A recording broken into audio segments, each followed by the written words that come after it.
One's personhood or personality is tied to the things that they create or own.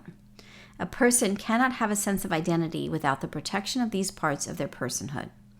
Their favorite toy, the baby won't sleep without, your wedding ring, that baseball cap from 1,000 years ago. These are imbued with more than just economic value. They have greater meaning and worth. Think of the quilt you spent 100 hours making. We see discussions about the economic worth of quilts, and the quilters should be respected and paid for the worth of their work. But not all quilters are quilting in a capitalist, get-it-done as fast as possible kind of way. Instead, we see that we are taking the time to create something imbued with our own personhood. We see that it is taking the time to create something that someone may or may not pay for. Let's look at the example of charity quilting. When quilters make quilts that they give away as a charitable act, it's for the purpose of comfort. If one wanted to be efficient with providing blankets for those in need, having a guild spend a year creating 100 quilts would not be the best idea. But those quilts, again, are imbued with something more, a message to people in need or in hard times that they matter. That someone out there they didn't even know took the time to make something unique and beautiful that signals they are worth that time. Quilters are engaged in these activities all of the time, and that's what personhood theory is all about. And actually one of my favorite parts about the quilting world. One person's hobby is another person's business. One thing we have seen in copyright in the last decade is conflicts between those creating on a utilitarian model, think record companies, publishers, movie studios, and the fans, consumers that create out of love of the thing. Both feel a Lockean labor sense of property, and it took a while for content owners to understand that in the internet age, their fans are going to create, post, and sell things. Now, a decade in, or even more, the content owners seem to have created a balance in protecting their copyright and understanding spaces for creativity for fans. And so we will see there are interesting boundaries. Tula Pink is one of the most famous fabric designers, and her works are insanely popular, especially in our house. She is like the Elvis of the quilting world. When Tula Pink creates a new fabric line, she plans to exploit the works within a utilitarian economic system. Her creations are protected by law, and the law is there to incentivize her to keep creating and selling. She gets a set of rights for a period of time to exploit her economic opportunities. In this case, the likely life of the author plus 70 years. She uses her celebrity and brilliance to market, license, and promote her work.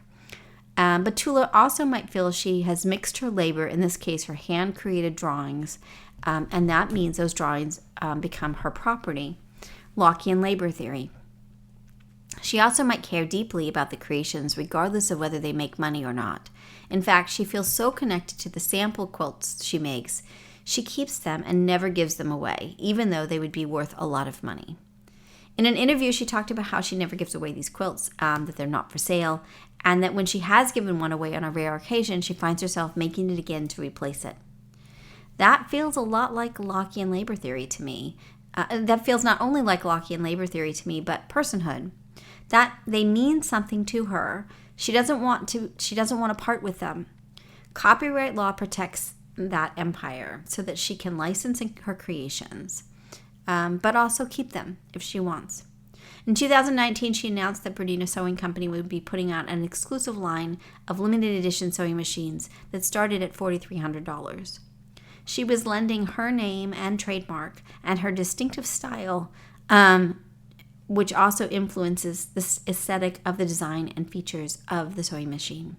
Her trademark, her look, would sell these systems. Tula creates a work. She holds the copyright in that work. She is then able to license the art to free spirits and to others to use the work for a set amount of time and under certain circumstances. She gives them the right to produce the fabric. She still holds the right to create other items from the same design. Copyright allows this. This includes English paper piecing kits at paper pieces, embroidery design, long arm patterns, and so much more. She licensed to each of these manufacturers the right to use her art. Fans buy her fabric in quilt shops. They are free to make quilts, clothing, bags, anything they want. They may resell the fabric when it becomes rare. Fabric lines are often the only available for a few months each. How far can they go? They can sell it for as much as they can get, and for Tula fabric, it can get completely insane. But how far can they go before Tula's upset? That's what this book is all about. To understand the relationship we have with designers like Tula, and to understand the boundaries of copyright law in our creation of using other people's fabric and patterns. And finally, to understand how copyright law protects our own creativity. The power of expression. Not all quilting is motivated by economics. We've discussed charity quilting as an example, along with protest and activist quilting. I asked Sarah Trail to write about why she started Social Justice Sewing Academy, which is a nonprofit organization that has taken the world by storm. Youth voices on fiber, hanging in museums, expressing their stories. The motivation is not economics. The expression itself and having a platform that expression is the focus. I think her work is the essence of personhood theory, and here are Sarah's words. Young people are presented in the popular media to be apolitical, deviant, and in need of intervention. Some have even relegated youth, particularly youth of color, to be a problem population that needs to be controlled. In spite of popular discourse that suggests young people are problems, young people have always been on the vanguard of social change. From the civil rights movement to the current Black Lives Matter movement, youth have been the ones to lead the progressive social movements that have fundamentally transformed the daily lives of so many marginalized populations. After attending UC Berkeley and learning the impact of social inequality on communities of color, particularly youth, my educational experiences inspired me to develop the Social Justice Sewing Academy, SJSA. This program facilitates free programming that teaches youth methods for engaging in social change in community context while creating participatory art as a vehicle for personal transformation and social change.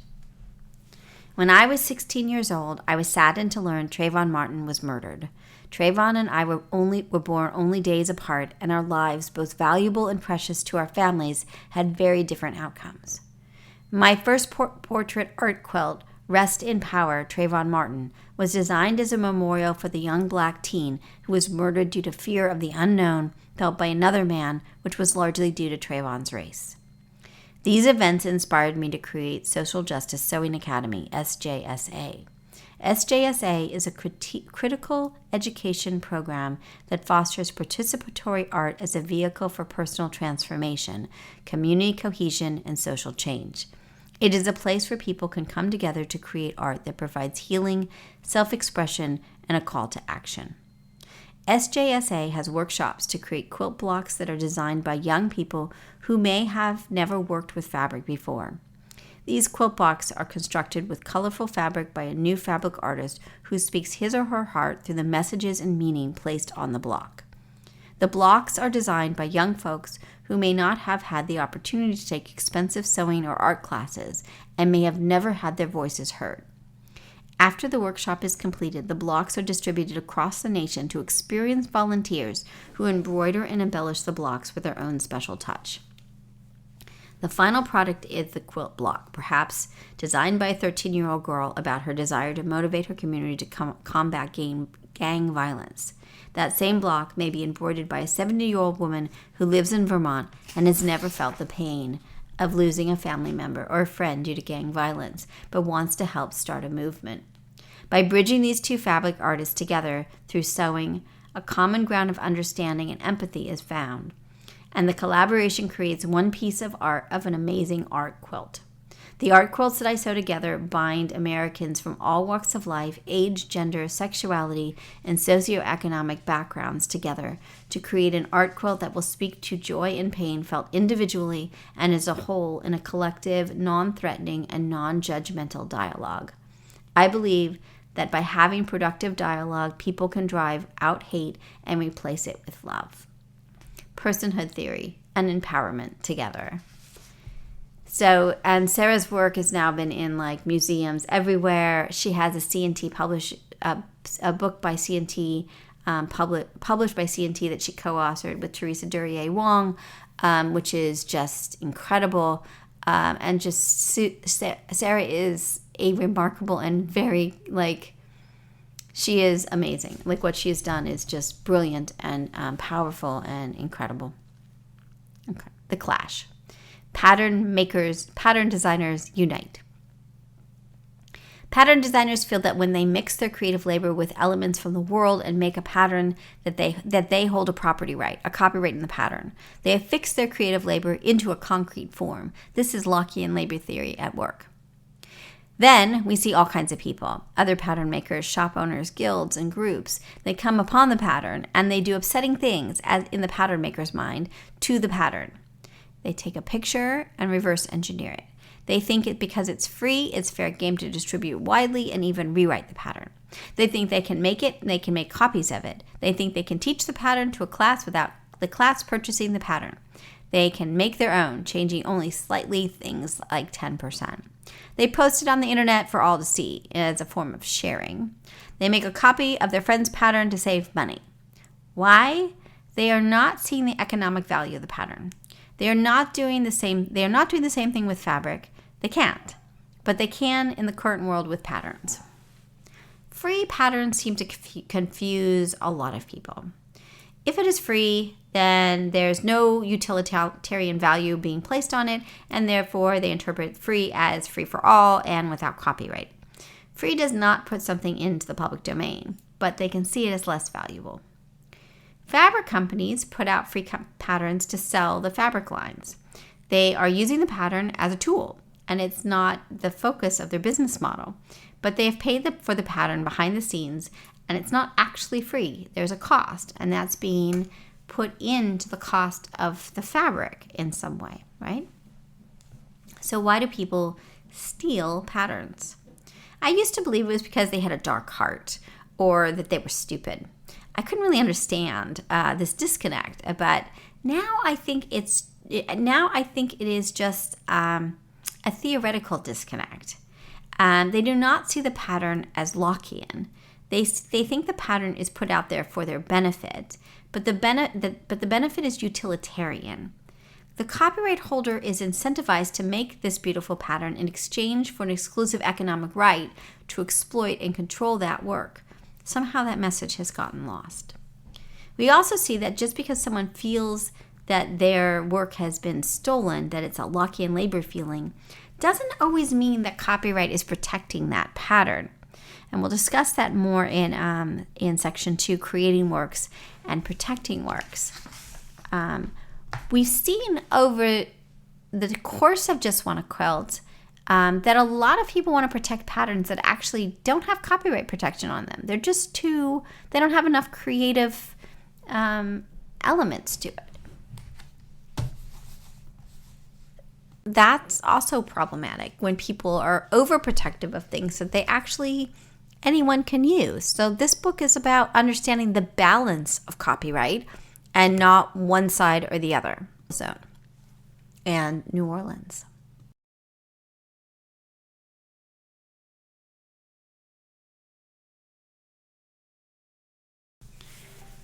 Your turn.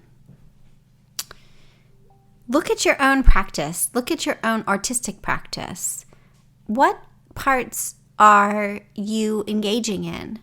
Do you use people's images? Do you create creative works? Do you have the practices that you use? Are they secret? Do you not want others to know how you do it? Have you invented something in particular that you've patented? Probably not. Do you have a name? Do you have a brand? Do you have something that you identify? Do you sell things out there in a way that you buy Annie, right? Or do you use somebody else's trademarked, I only use Tula Pink fabric to make Buy Annie bags?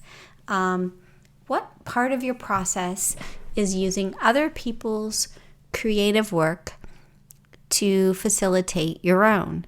Do you use other people's patterns? Do you use a specific line of fabric? What is it that you do? Do you use an AccuQuilt system? Do you use EQ8 to make patterns? What kind of sewing machine do you sew on? If you sew, do you care what brand it is? Does that matter?